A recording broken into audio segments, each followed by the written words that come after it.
Hey, and welcome to me reading No Sleep Reddit stories. Let's jump right into the first story, which is from Twisted Urban Tales. I left the group trip early. When my friends came back, something was very wrong. A couple of years ago, I saw a guy wearing a jester costume as I was walking home. It wasn't creepy, just very awkward. He was holding a stack of leaflets, trying to hand them to people who were clearly avoiding eye contact. It was too colorful and over the top. The whole thing just screamed try hard. I almost walked past him like everyone else, but then he stepped in front of me and held one out. Hey, step right in. The fun starts when you arrive at Blue Carnival Island, he said in a goofy voice. I frowned at him. Sorry, he quickly said, dropping the voice immediately. I know it looks weird, if I don't hit the sign-up quota, they'll make me wear that hat too. He cringed slightly. I looked down at the leaflet. Blue Carnival Island Experience, sponsored by... The logo of an energy company sat beneath the title. A holiday? I asked. Yeah, he smiled, still a little embarrassed. Group trip package, got flights, accommodation, the whole thing. It's actually really good, to be honest. You don't sound convincing. I'm better when people don't look directly at me, he said with a grimace. Ruins the illusion. Then he smiled. Not a ridiculous smile this time, just normal. I laughed despite myself, and we continued talking on the street for longer than I expected. We started texting that night. His name was Matt. He was very easy to talk to. At first, we just made jokes about the costume, then it turned into longer conversations. Hobbies, life, all sorts of stuff. A few days later, we met up again in town. He wasn't wearing the costume, and I couldn't help noticing he was actually pretty good looking without all the powder and makeup. We talked over lunch for a while, and as we were finishing up, he asked if I'd given any more thought to the trip. I do need to get paid, remember? No pressure, he grinned. After a bit more banter, I finally asked him for the actual details, and he began explaining the arrangements. I get a bonus if the group stays together, he said at one point. That's kind of their whole thing. He hesitated for a second. It's a structured experience. Probably just one of those all-inclusive trips where you meet new people and end up staying in the same hotel, I thought. A week later, I signed up. My friend Chloe and Tyler were coming too. I convinced them it would just be something we could post about after and laugh over drinks. When we arrived at the bus station, I was surprised to see about 60 of us, possibly more. There were families, couples, and a few older people. Matt arrived in full costume, bouncing between people, high-fiving kids, and hyping everyone up. It all felt fun at the time. Then, when he caught my eye in that dumb costume again, he smiled in a way that made everything else blur out for a second. Sarah, you made it, he said when he got close. Of course, I'm your best recruit. Not even remotely true, he smirked, but I'll pretend it is. Before boarding, he gathered everyone together. All right, everyone, just one thing, Matt said, clapping his hands lightly. When we get there, it's really important you stay with the group. Don't wander off on your own. Why? Someone asked. He hesitated, just for a second. Wouldn't want anyone to get lost. Everything was normal until Amsterdam. The flight to the island was delayed overnight. Matt handled it almost instantly, booking hotels, reorganizing transport, and keeping everyone calm. I had to admit it was impressive, if anything. Chloe joked that he should quit and get a real job. He just laughed it off nonchalantly. At the hotel, everything felt like a temporary inconvenience. People were drinking in the lobby, making the best of it. I went to see Matt. His room was almost empty. There was no suitcase and no clothes scattered around, just a bag on the chair. "You sure travel light," I said. "I don't stay in one place long," he replied with a grin.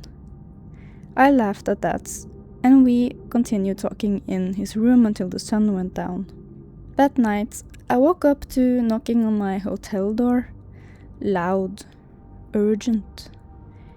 I blinked as I opened it, still half asleep. Matt was standing there, but not like before. No costume, and he wasn't smiling either. He looked pale and tense. "You need to leave," he said firmly. Something was very wrong. "What?" "I've booked you on a flight, and it leaves in an hour. You need to go, now." He shoved a plane ticket in my hand. I just stared at it. "What are you talking about? What about everyone else?" "I'll handle it." "No, Matt, what's going on?" He stepped closer and looked in my eyes, shaking his head. "Sarah, I don't have time to explain. You just have to trust me." "Then tell Chloe and Tyler I said I'll handle it." Silence. My heart pounded. He just looked at me like he was trying to memorize something. Then he kissed me. Not gently or slowly, desperately. "Just please go," he said quietly. I wish I could say I argued with him and demanded answers, but I didn't. Something in his voice had changed. The easy, joking tone he normally spoke with was replaced by a terrified urgency. I packed quickly, hands shaking. The hotel room suddenly felt unfamiliar, and every sound in the hallway made me flinch. The airport felt too bright and normal when I went back in. I moved through it as fast as I could, checking my phone every few minutes, waiting for a message from Matt explaining what was going on. Nothing came. On the flight home, I couldn't sleep. Every time I closed my eyes, I saw his face at the door. He looked like he was trying to hold something back. I kept replaying it in my head, trying to figure out what he hadn't said. When I got home, my family asked why I was back from the trip early. I told them I was feeling ill and decided to cancel. The easiest explanation. I texted Chloe and Tyler too, telling them the same thing. For a moment, I worried they wouldn't reply, my mind jumping to worst-case scenarios. But then both of them messaged back a day later, telling me to get better soon. Chloe texted again after a few days. "Made it! Island was amazing. You missed out. Hope you're feeling better now." I was confused. Everything seemed normal after they got back, but the look on Matt's face that night certainly wasn't. For a while, I just let it sit. I didn't really know what to make of it. Matt and I stopped texting after that night, and I didn't reach out either. I wouldn't have known what to say even if I tried. Chloe and Tyler kept asking me about Matt, but I brushed it off every time. They probably thought we'd had an argument in the hotel or something of that sort. I didn't know how to explain what really happened there, so I didn't. Then, a few weeks later, something began to feel off about Chloe. Not enough to point at, just small things. She laughed at the wrong moments and forgot details she shouldn't have. I only noticed because I'd known her for years. Tyler's change was more noticeable. He was still him, just quieter and flatter in general. At one point, I mentioned something that had happened years ago, something all three of us had been there for. Chloe hesitated. Then she smiled and said, "Oh yeah, that." But it wasn't right. It wasn't how she used to remember things. But I couldn't put my finger on it, so I tried to disregard it and move on. The weeks passed, then months. Nothing felt too out of the ordinary. At least, Nothing I could point to yet, until one night at Chloe's. We were in her kitchen, cooking like we used to. She was talking about something, but I wasn't really listening. I was watching her. I'd caught myself doing that a lot lately, looking for something I couldn't quite name. Then, mid-sentence, she faltered. Just slightly at first. She repeated a word like she'd lost her place. Then her eyes rolled back. Not naturally. Not like someone fainting or blinking too hard. They spun, fast and unnatural, until there was nothing but white. For a second, that's all I could see. 2 blank whites staring straight through me. I screamed. And then, just like that, they snapped back. She blinked a few times, looking confused. "Sarah, oh my gosh, you okay?" I couldn't speak. I just stared at her, my heart pounding so hard it hurt. I took a step back without meaning to. I thought... I stopped myself. What was I supposed to say? After a few moments, she laughed it off. Said she felt dizzy for a second, low blood sugar or something. Everything seemed normal again, so I nodded and pretended to accept it. Then we went back to cooking. But my hands wouldn't stop shaking, because I knew I hadn't imagined it, and deep down, I already knew there was only one person who could explain it. I called Matt that night. It had been months since that night in the hotel, and I was surprised he even answered. At first, he avoided it, tried to brush it off, asked if I was sure, or if maybe I'd just been tired. But there was something in my voice that gave me away. After a pause, he sighed. "Can we meet?" he said. "I'll explain properly." He came over later that evening, no small talk, no easing into it. The second he stepped inside, I turned to him. "What happened on that island?" He sat down and didn't answer straight away. But when he did, his voice was calm. Too calm. "Do you believe there are other versions of you, Sarah?" he asked. "Not really. That's fair," he said. "Most people don't." He looked at me. "But there are versions where your life goes differently, depending on what decisions you make, right?" "Sure," I nodded. He took a breath, then continued. "Some changes are small. You might end up with a different haircut, others are bigger. You might live in a different place." I frowned, but kept listening. "And some of those versions of you are not okay." My blood ran cold. "They're suffering," he continued, "in ways you can't imagine." "Matt, why are you telling me this?" "Because you need to understand what I did." "What you did?" He met my eyes. "The island, it's where they switch people." Silence. I waited for the punchline, but there was none. "The versions of you that goes there doesn't come back." He swallowed. "That's not funny." But his face was dead serious. Silence stretched between us again. Then, where are they?" I finally said quieter. "Somewhere worse. Much worse." "And the people who come back?" I whispered. "They're from those other places. And not just any of those places. They're the version of you that have suffered the most." "No." "They take different versions of them from other timelines," he continued, "and swap them. Then they replace their memories so it all fits." "That's insane." "I know." He didn't sound fazed at all. I stood there, frozen, still trying to process all of it.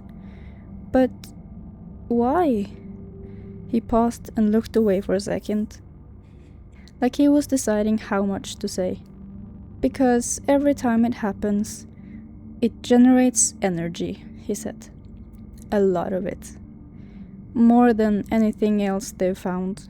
And you, work for them? He nodded. Why would you tell me this? My voice cracked. Because I couldn't send you there. That hit harder than anything else. For a moment, he didn't say anything. Then he exhaled slowly, like he'd been holding it in for a long time. I wasn't always part of this, he said. I was on a trip in Thailand a few years ago, backpacking. One night I got taken. Wrong place, wrong time. No idea who they were. I just remember the pain, the blood, the screaming. It went on for weeks. Every day, from morning till night.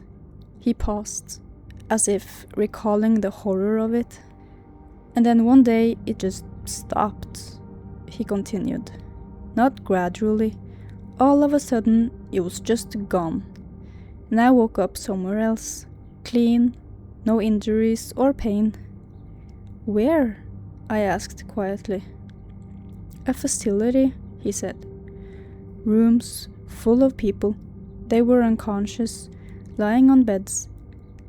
Thought it was a hospital at first. He shook his head. One of the staff came over and explained it like it was nothing. He said those people were being processed. Their memories were being replaced so they'd match the versions of themselves from this world. I stared at him. They told me what had happened, he went on, that I'd been switched. The version of me that belonged here had gone to the island for the holiday. I took his place. My throat felt dry, and they just told you that? They didn't care if I believed it, he said. They gave me a choice. He paused briefly. I could have my memories replaced like those people, live this version of my life like nothing ever happened, or I could keep my memories and know the truth. And you chose... I began. I chose to remember, he said. But it came with a condition. He rubbed his forehead. I had to work for them, he continued. Recruitment, minimum of 10 people every cycle. Why you? I asked the same thing, he said. They said I scored high on emotional intelligence and communication, and that I was mentally stable enough to function after what I'd been through. He gave a humorless smile. Apparently that's rare. A chill ran through me. What I'd once found so endearing and real, his awkwardness, the way he stumbled over words, I couldn't help but question how much of it had ever actually been real. And if you don't? I asked. If I don't meet the quota, he said, I'm fired. That means they wipe my memories, replace them with the ones from the version that was here, the one who was sent to Thailand in my place. Silence settled between us. So either I do this, he said quietly, or I let them take it all away and go back to not knowing any of this, like your friends.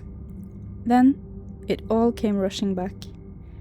Chloe hesitating over memories she should have known instantly, Tyler reacting just a second too late. All the little things I tried to ignore because they didn't make sense on their own, but together they did. They weren't them. I was looking at something wearing their faces, carrying their memories, while the real Tyler and Chloe had been sent somewhere far worse. It was my fault. I had convinced them to go, and if Matt hadn't told me to leave that night, that would have been me too. A cold, sinking feeling settled in my chest as another thought followed it. If you don't meet the quota, I said slowly, then your memories are replaced. that would make me the only one left who knew. And even then, would it matter? I only believed Matt because of everything I'd seen, the way that night played out, the look on his face, and the things I'd noticed afterward. The way Chloe's eyes went completely white. I thought about trying to explain all this to anyone else. My family, the fake Chloe and Tyler, anyone at all. But I already knew how it would sound. Insane. No one would believe me. I looked at him. How many people? I asked quietly. How many have been switched? I don't know, he said. Then he looked back at me. But it's more than you think. That was the last time we really talked about it at all. After a while, it stopped being something we discussed and preferred to avoid. Life went on, and eventually we got together. If I'm being honest, I didn't feel safe anymore without him. He was the only one who understood what had happened, the only one who knew. Nowadays, we still go to work, see friends, make plans. We still do everything we did before. I still see him come home in that jester costume, but it doesn't look ridiculous or even remotely funny anymore. Sometimes things start to feel normal again. I think we both try to believe that. As long as he meets that sales quota, which he always does, nothing changes. He's still my Matt. The same Matt I met that night, handing out flyers. And he'll keep meeting it. He has to. Okay, that's insane. What the frick? So our next story, and the last one, because these are pretty long, is from Rowan Redfang, and is called "For 26 years I couldn't see faces, now I'm seeing too many." I thought this would be like nothing like insane, but just wait. Picture this. You're 5 years old and you just woke up in the middle of the night from a bad dream you can't even remember. With your pillow under one arm and your favorite teddy bear, you walk barefoot down the dark hallway to your parents' room. You climb up onto the mattress and crawl under the sheets between mom and dad. They hug you and whisper in your ear with their familiar, soothing voices. You fall asleep.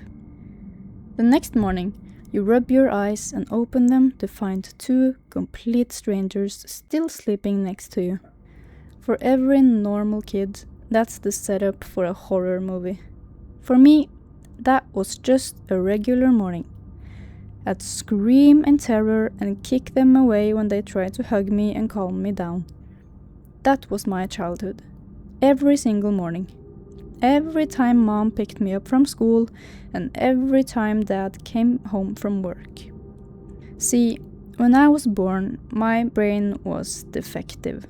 Or, to explain it better, it was like it didn't have time to install all the necessary software. The missing piece was called FFA, fusiform phase area in the brain's fusiform gyrus. I think that's how you pronounce it. They call it prosopagnosia, which is the fancy term for face blindness. My eyes are fine.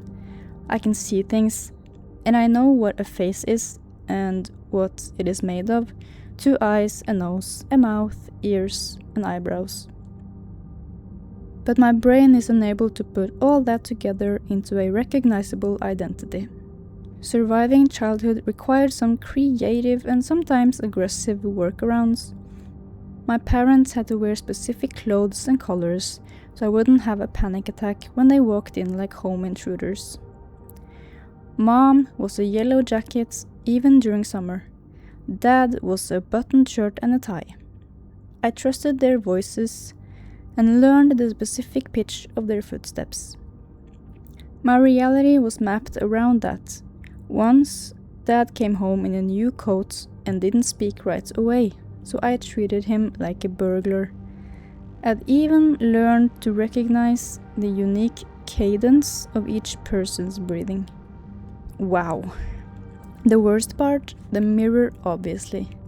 Face blindness doesn't mean my reflection is a smudge on the glass.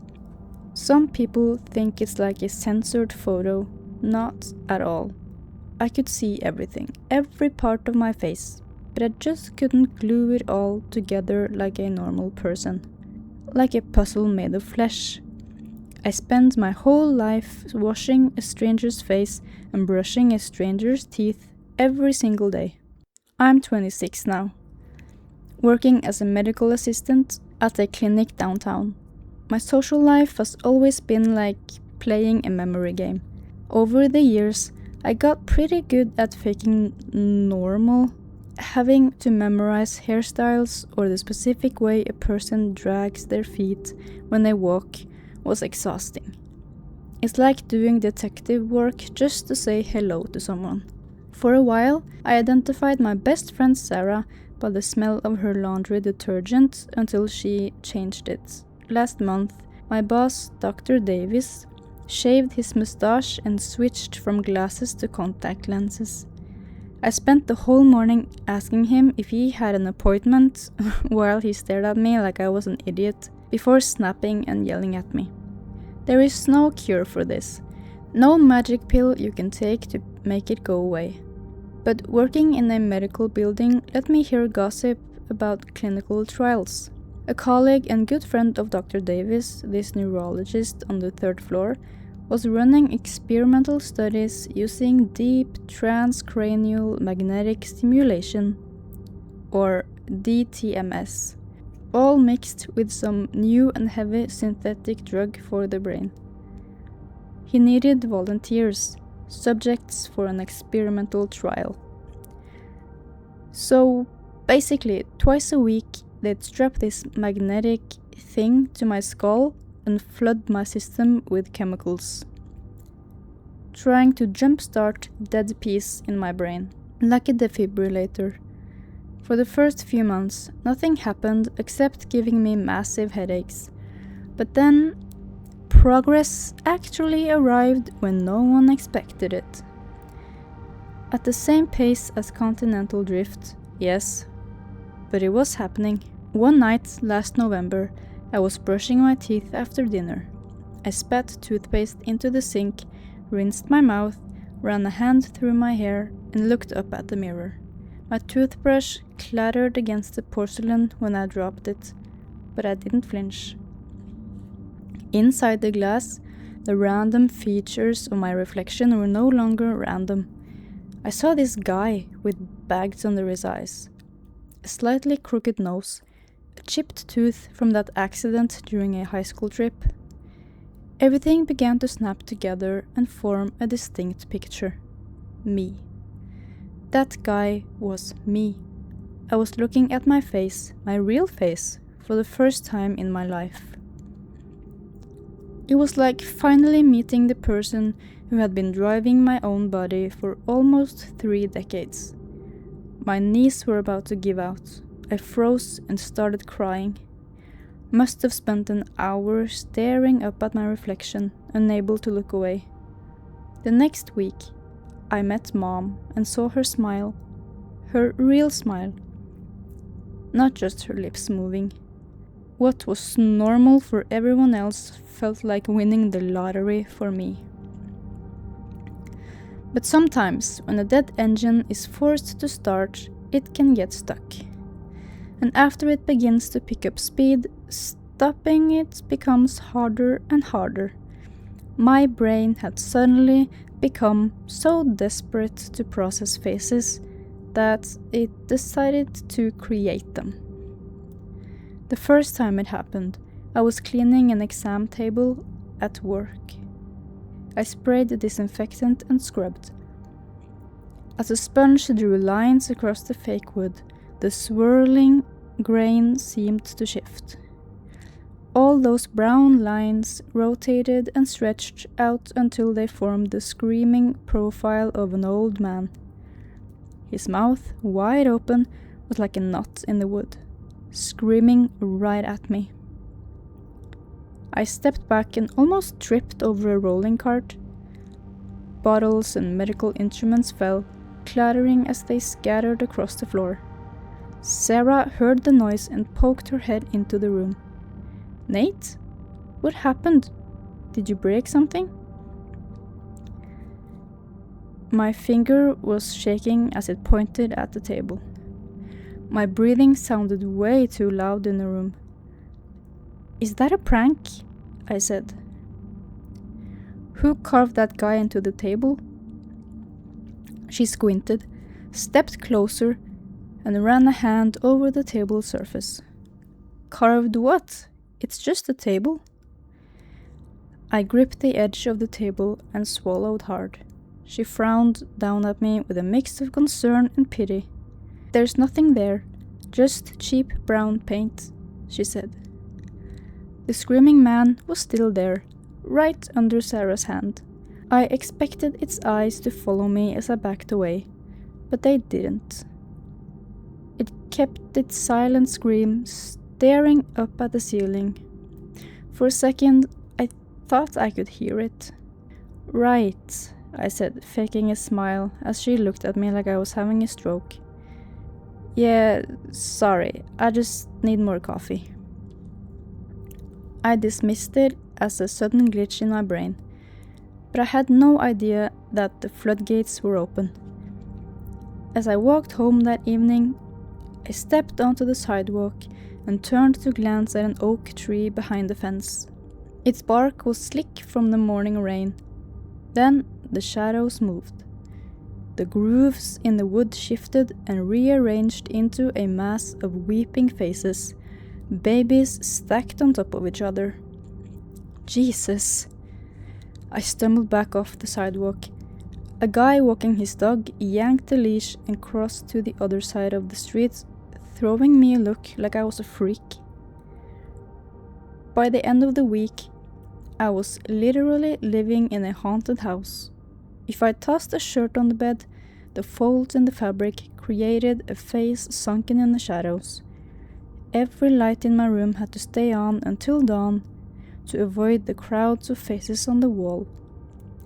I'd lie in my bed with eyes burning with exhaustion, watching the stains on the ceiling pulling themselves together into hollow eyes hovering above me.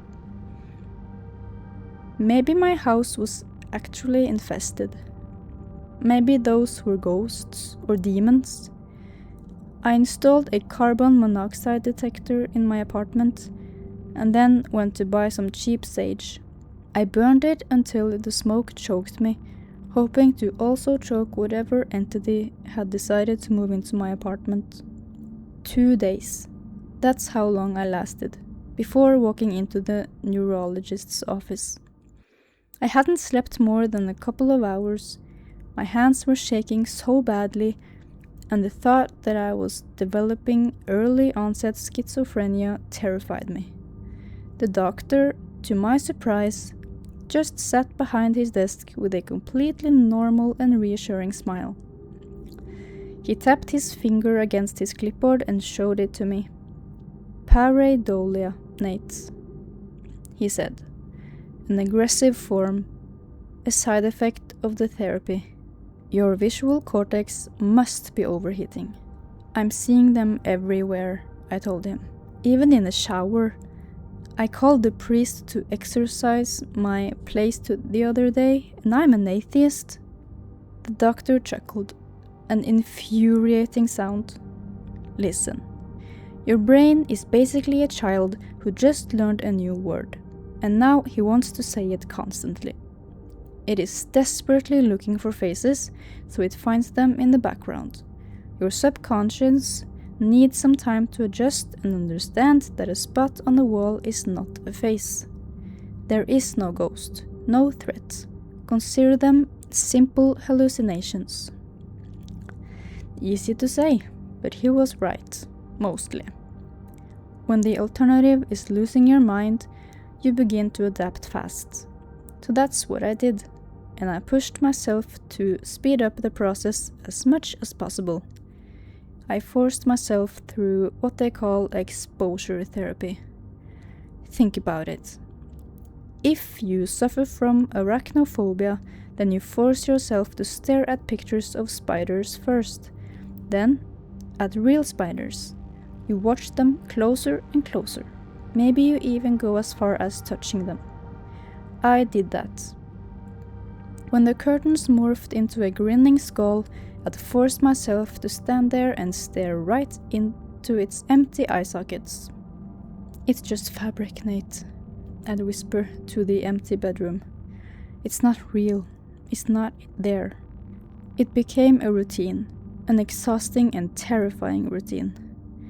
I'd blink and rub my eyes until the skull melted and vanished. The trade-off kept me going. That magic feeling of walking down a crowded street and spotting my friend among a sea of faces without having my nervous system implode. Yes, magic, that's the word. It was literally magic for me, and it was totally worth it. The faces in the walls were an acceptable glitch, just a side effect of the cure that was going to pass soon. The logic managed to keep me sane. I slowly got used to it, day after day, until things improved. Every new day, there were fewer and fewer faces where there shouldn't have been. It held up. It held up perfectly. Until the day a real face disappeared. Sarah had been talking the whole time. She was in the middle of this boring rant about the new guy at the clinic hitting on her. I sat across from her at a table in the corner of the coffee shop, picking at a slice of strawberry cake with my fork. The steam rising from my cup looked like a ghost trying to haunt my coffee.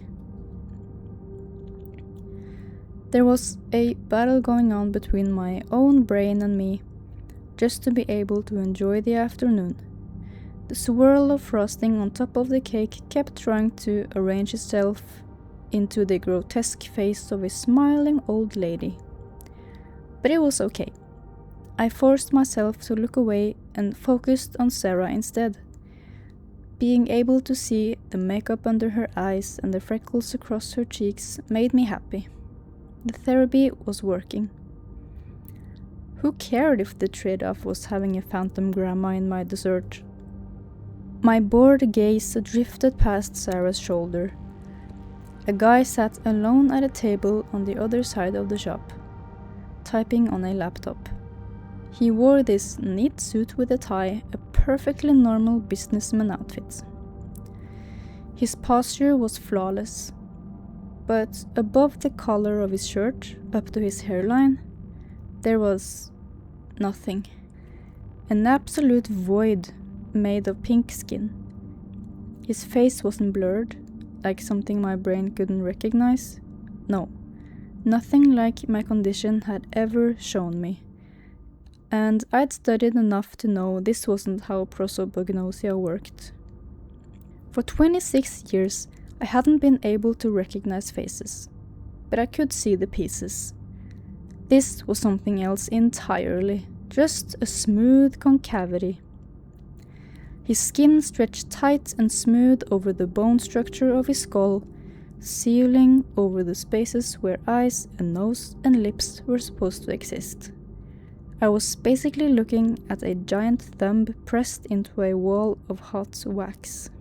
As I stared, so paralyzed by the weirdness, the man lifted his coffee mug. He pressed the rim against the surface of his lower face and slightly tilted his head back. The coffee went through it. It just disappeared inside the skin where a mouth should have been. My fork clattered against the table when I dropped it. Sarah stopped talking. She frowned and leaned across the table. "What's wrong, Nate?" She tried to follow my gaze, turning to check behind her. "Are you still seeing faces?" I pointed a finger past her shoulder, swallowing hard. My throat felt dry. My eyes refused to look away. "That guy. Look at that guy," I whispered. She twisted around in her chair. The afternoon sunlight filtered through the windows, coloring the coffee shop in orange. She squinted. "Who?" The guy with the laptop? Yes, I said. My voice didn't even sound like my own. What happened to his face? Sarah turned back and her expression shifted into a mixture of worry and annoyance. I don't know. You tell me. He's just a normal guy with a beard. Stop staring at people, Nate. You're being creepy. A beard? No, this has to be wrong. There was no beard there. For so long I had identified Dr. Davis by his mustache, because I could see it. I could see everything. This was just a blank slab of meat reflecting the glow of his laptop screen. There was no beard, not even a mouth to grow it around. I grabbed a napkin and wiped the sweat off my palms, nodding at whatever Sarah said next to fight the awkwardness. It's just a glitch, Nate, I whispered to myself, over and over. A new side effect. I stared down at my cake, resisting the urge to look at that guy again. The pareidolia must have been misfiring in some nonsensical direction. Instead of making my brain create faces out of random textures, it decided to delete real ones. An error in my visual cortex. I repeated the logical explanation in my mind for the entire walk home, desperate to believe it. Then, 3 days later, on my way home from work, I was sitting on a freezing bench at the train station. My current situation with my car was, well, let's say my car was like the square root of a negative number, okay? So the train was my only way home from the clinic. The evening fog carried the smell of exhaust fumes. Hunched inside my coat, I killed time by mindlessly scrolling through my phone to stay warm. Footsteps approached across the platform and stopped at the bench, with the rustle of a winter jacket. Someone sat down on the opposite end of the bench. My eyes stayed glued to my screen, focused on cute pet pictures and world news. The rails began to vibrate with the rumble of the train traveling up through the soles of my shoes. Seconds later, the sweep of headlights cut through the fog. I slid my phone into my pocket and turned to check the almost empty platform. A casual gesture as I stood up. But my brain short-circuited. I stumbled backwards until I hit the advertisement board behind the bench. A shout tore out of my throat before I was able to control it. Guttural, like a beast's cry. The person sitting on the bench, 2 feet away from me, had no face. Just like the guy in the coffee shop, the exact same slab of flesh without a single feature. The streetlights bounced off the smooth surface, highlighting the cavities where the eyes should have been. Then, the voice came out of nowhere. Whoa, hey! A perfectly normal voice, calm even. It came from him, but the skin didn't move at all. There was no shift or even just a vibration to signal he was talking. It emanated from that hollow concavity. You alright, bud? The guy said. You look pale. The normalcy in his tone broke every connection in my head. Suddenly, my legs felt like they were made of sand. I stood there, trapped in the cognitive dissonance of a polite question coming from something straight out of an H.P. Lovecraft story. My spine pressed so hard against the board I thought it might shatter. I'm fine, I said, almost choking from my own saliva. Adrenaline ran into my bloodstream. I was hyperventilating. I moved, inching sideways along the board. Just a bit dizzy, sorry. The train's right here, the guy said. His head tilted just a fraction of an inch, and it reminded me of an animal studying its prey. Fuck it, I wasn't going to stay there. I turned and sprinted across the platform, putting as much distance as possible between us. I didn't even answer. A group of teenagers were complaining about the cold. I shoved my way past them, head down, speed-walking towards the exit, and almost tripping over my own feet. Until the same voice called me. "Hey bud, where you going?" "Weren't you waiting for the train?" he shouted. I didn't know why I turned. I didn't know turning was going to be my biggest mistake. While everyone else boarded the train, the guy just stood there, completely still in the middle of the platform, facing my direction. And in his hands, a smartphone raised towards me like a gun. The shutter sound of its camera echoed across the station. And I heard it even through the rumble of the train. What the fuck? I didn't want to know what was going on. Why that guy took a picture of me? I didn't give a shit. I just wanted to get out of there as soon as possible. I took the stairs 3 at a time, and the thud of the guy's boots descended them behind me. He was following me, but he wasn't sprinting. As I struggled to breathe, he just kept this fast-paced walk. I burst out of the station and into the parking lot. The cold air sliced down my throat and felt like swallowing shards of glass as I ran. Leaves crunched loudly under my shoes.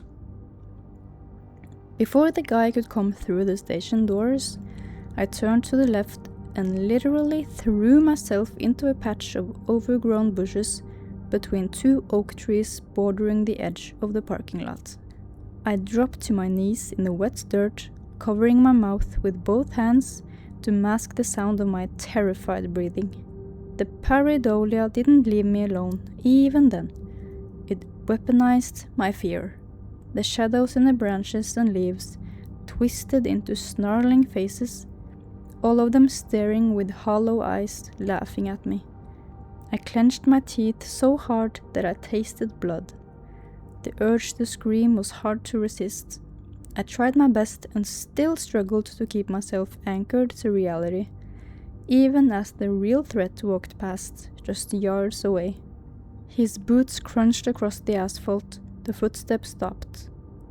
What came next was a heavy sigh, a sound of frustration and annoyance, reaching me through the bushes. It sounded human. I managed to peer through the tiny gaps in the branches. The faceless man was there, standing under a flickering streetlight, his head turning left, then right. He pulled out his phone, and his thumb tapped on the screen. No one else was around. Below me, my hands touched something half buried in the mud, a large, broken chunk of concrete, the size of a brick. It was heavy and wet. A normal person would have paused to analyze the situation. The rational medical assistant I was supposed to be would have stayed hidden until the thing got bored and walked away. Instead, I shoved myself up, lunged out of the bushes, and swung the chunk of concrete with all the adrenaline my body could generate. I hit him. I hit the side of that faceless head. The sound it made was sickening, a wet crunch of bone breaking, sounding like a hammer smashing a coconut shell. The man collapsed without making a sound. He hit the ground like a bag of sand. His phone clattered across the asphalt. I stood over him, my chest heaving, shoulders shaking, so badly as a rock, now stained with red, slipped from my fingers. Blood pooled around the man's broken skull too fast, dark and vicious. It stained the asphalt under the streetlights. Bile rose to my mouth, burning my throat. I fell to my knees beside him. What had I just done? My malfunctioning brain hallucinated a monster, and I had just killed a random guy because of that. I had murdered someone because I was going crazy. I was shaking so badly I couldn't stand up or control my hands. I reached towards the man's jacket. I didn't know why. Maybe to find a wallet, or anything to prove he was a real human being. As I leaned, my eyes fell on his dropped phone. The screen was scratched, but the display still active. Something was off. I picked it up with a hand stained with mud and blood. A messaging app was open on the screen, but I didn't recognize it. No WhatsApp or Telegram. The interface was entirely black with lines of white text. I gasped when I saw the image hovering in the chat box. A slightly blurry photo of me zoomed in on my face, on the train platform. My face was fully recognizable, and underneath the photo, he had sent a text that read, "Subject is immune to projection. He can see me."